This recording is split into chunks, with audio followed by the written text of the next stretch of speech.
A Benicarló, al Baix Maestrat, el veïnat manté viva la tradició del Belém. Durant mesos han estat treballant a una casa per a muntar-los i avui han obert les portes perquè es puguen visitar. Una ruta en la que enguany destaca un Belém monumental.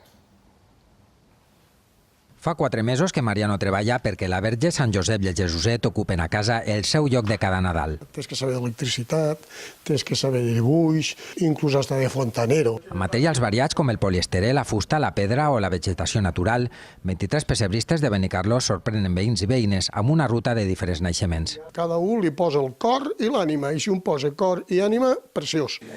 Enguany s'han unit per muntar un naixement que ningú vol deixar de contemplar de prop. Enguany els belemnistes de Benicarló han iniciat tot un repte, un Belém monumental que anirà creixent any rere any reflectint els diferents indrets de la ciutat. Una iniciativa amb la que volen convertir este pessebre en història i patrimoni de Benicarló.